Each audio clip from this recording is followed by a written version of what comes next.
Ang bibi mo sa radyo, DJ B-Boy Bibo. Yes, friend, kung hindi ka updated sa iyong kalendaryo, papaalalahanan kita na ngayon ay nasa buwan na tayo ng Agosto. Ngayong araw po ay August 2 na. Yan. Dahil dyan, may knock-knock ako para sa'yo. Ay, mukhang inaabangan mo yan, oh. Pag corny, wag mo akong ibabasa. Oh, knock-knock. Oh, may sasagot dito. Knock-knock. Who's there? August 2. August to who?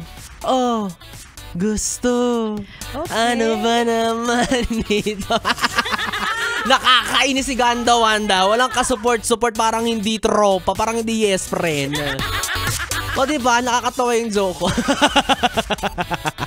Kinonvince pa rin talaga, pinilit pa rin, nakakainis. Alam mo, yes friend, kagaya nga ng sabi ko, mapapaano ba naman ito katalaga?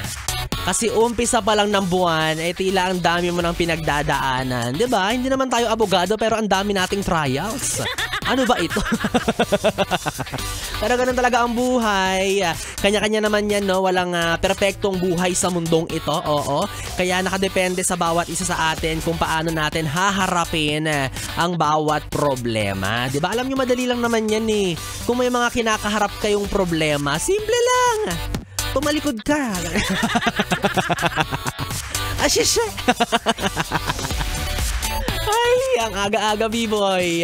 Umpisa pa lang ng programa mo. Ewan ko sa'yo. O diba, tama naman yung sinabi ko. Pag may mga kinakaharap kang problema, tumalikod ka. Ganun lang yun. O diba, o hindi naman kaya kapag gulong-gulo ka na, gumulong ka. Lumalabas yung sipon ko. Si Ganda kasi ang gugulo eh. O, hindi naman kaya kung gaya ka ni Ganda Wanda, no? Na punong-puno na. Ay, baka taga-gupat ka talaga. Hindi talaga titigil si B-Boy, nakakainis. Hoy, Ganda, doon ka na nga. Nadidistract ako sa ganda mo eh. Baka may ma-inlove dyan, isa nakikinig sa atin eh.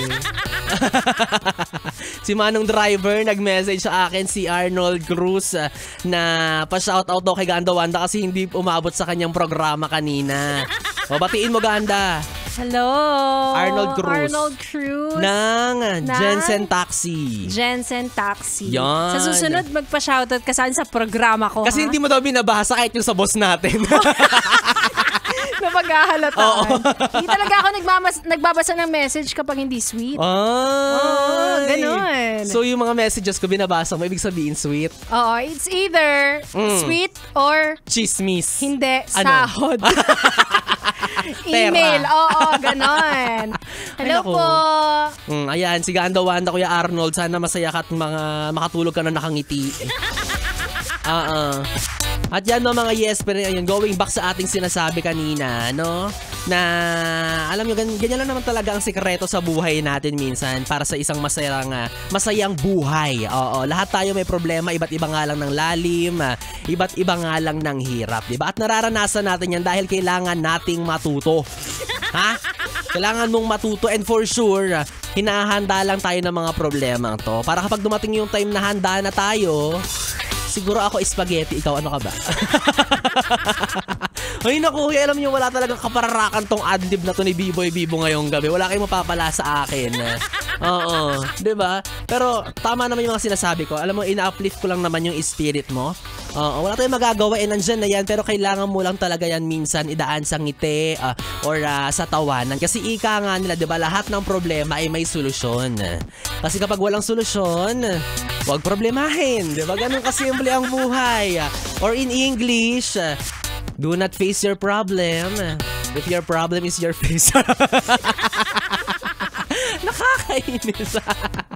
Walang kapararakan yung mga pinagsasabi. Hoy, mamaya abangan nyo dahil bandang alas 11 lumalabas yung pagkaseryoso ni B-Boy Bibo. Magkakaalaman tayo. Tignan nyo, papaiyakin ko kayo mamaya.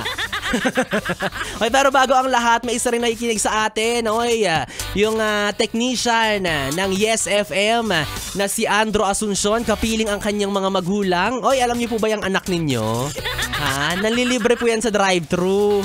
Oo, mahilig nga rin po yan mamigay ng libreng gas worth 1,000 pesos. Oo. At sabi niya sa akin, galingan ko daw mag-talk.